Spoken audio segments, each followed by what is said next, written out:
Students, জ্ঞানজ্যোতি coaching সেন্টারের পক্ষ থেকে তোমাদের সকলকে জানাই আরো একবার স্বাগত। তো স্টুডেন্টস, আজকের ক্লাসে আমরা যে বিষয় নিয়ে আলোচনা করব তা হলো সাহিত্যিক উপাদান হিসেবে পুরাণের গুরুত্ব, ঠিক আছে, বা পুরাণ থেকে আমরা কি কি জানতে পারি তা নিয়ে।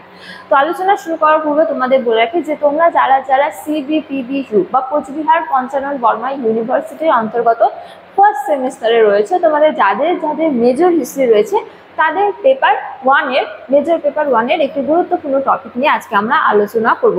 তো চলো দেরি না করে আমরা আজকের আলোচনা শুরু করি।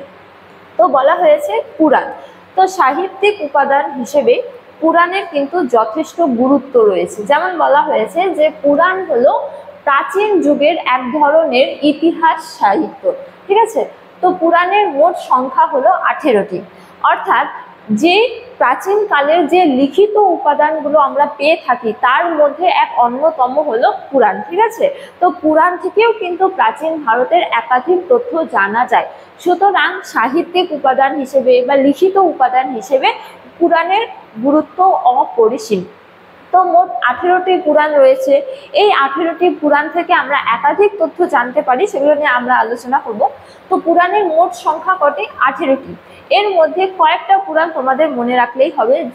যেমন এখানে 18টি পুরাণের নাম দেওয়া হয়েছে, যে বিষ্ণু পুরাণ, ব্রহ্ম পুরাণ, তারপরে পদ্ম পুরাণ, ভগবত পুরাণ, শৈব পুরাণ, মার্কণ্ডেয় পুরাণ, তারপরে রয়েছে নারদীয় পুরাণ, ভবিষ্য পুরাণ, তারপরে ব্রহ্ম বৈবর্ত পুরাণ, অগ্নি পুরাণ, বরাহ পুরাণ, স্কন্দ পুরাণ, লিঙ্গ পুরাণ, তারপরে বামন পুরাণ, মৎস্য পুরাণ, গরুড় পুরাণ, কুর্ম পুরাণ এবং ব্রহ্মাণ্ড পুরাণ। তো মোট 18টি আমাদের পুরাণ রয়েছে। এই 18টির মধ্যে কয়েকটা তোমাদের মনে রাখলেই হবে, ঠিক আছে।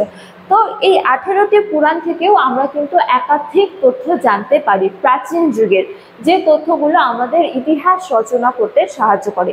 এবারে আমরা আলোচনা করব যে এই পুরাণ থেকে আমরা কি কি তথ্য জানতে পারি। যেমন ঐতিহাসিক গুরুত্বের ক্ষেত্রে বলা হয়েছে প্রথমতম যে পুরাণে মূল সৃষ্টির প্রলয়ের পর নতুন সৃষ্টি, দেবতা ও ঋষিদের বংশাবলীর মন্বন্তর, বিভিন্ন রাজবংশ ইত্যাদি বহু বিষয়ে বিবরণ পাওয়া যায়। তো এই যে ব্রহ্মাণ্ড রয়েছে, সেই ব্রহ্মাণ্ডের অর্থাৎ মূল সৃষ্টি কি করে হয়েছে সেই মূল সৃষ্টি সম্পর্কে জানা যায়। তারপরে প্রলয়ের পর আবার নতুন করে সৃষ্টি, সেই নতুন সৃষ্টি সম্পর্কে জানা যায় এই পুরাণ থেকে, ঠিক আছে। এবং এর পাশাপাশি বলা হয়েছে যে বিভিন্ন দেবতা ও ঋষিদের যে বংশাবলী রয়েছে তার সম্পর্কেও জানা যায়, ঠিক আছে। তো একাধিক তথ্য কিন্তু এই পুরাণ থেকে জানা যায়। তারপরে দ্বিতীয় তমের ক্ষেত্রে বলা হয়েছে যে পুরাণে হর্ষাঙ্ক বংশ, তারপরে শৈশুনাগ বংশ, শৈশুনাগ বংশ, তারপরে নন্দ বংশ, মৌর্য বংশ, শুঙ্গ বংশ, এছাড়া কাম্য বংশ, তারপরে সাতবাহন বংশ, গুপ্ত বংশ সম্পর্কে জানা যায়, ঠিক আছে, এই পুরাণগুলি থেকে। তারপরে বলা হয়েছে যে এছাড়াও কিন্তু একাধিক বিদেশিদের সম্পর্কে বা বিদেশি রাজবংশগুলি সম্পর্কেও জানা যায়। যেমন বলা হয়েছে এখানে হবে শক, তারপরে এখানে হবে হুন, তারপরে যবন, আবির প্রভৃতি এই যে বৈদেশিক জাতি রয়েছে সে সম্পর্কেও কিন্তু জানা যায়। অর্থাৎ সব মিলিয়ে বলা যায় যে পুরাণ থেকেও আমরা কিন্তু একাধিক তথ্য পেয়ে থাকি। যেমন বিভিন্ন রাজবংশগুলি, বিভিন্ন সময়ে বিভিন্ন রাজবংশ, মৌর্য বংশ, শুঙ্গ বংশ, কাম্য বংশ, কেবলমাত্র দেশীয় রাজবংশই নয়, বিদেশি রাজবংশ সম্পর্কেও জানা যায়। মূল সৃষ্টি সম্পর্কে জানা যায়, প্রলয়ের পর আবার নতুন সৃষ্টি, সেই সম্পর্কে কিন্তু একাধিক তথ্য জানা যায়। সুতরাং বলা যায় যে সাহিত্যিক উপাদান হিসেবে পুরাণের গুরুত্ব কিন্তু অপরিসীম।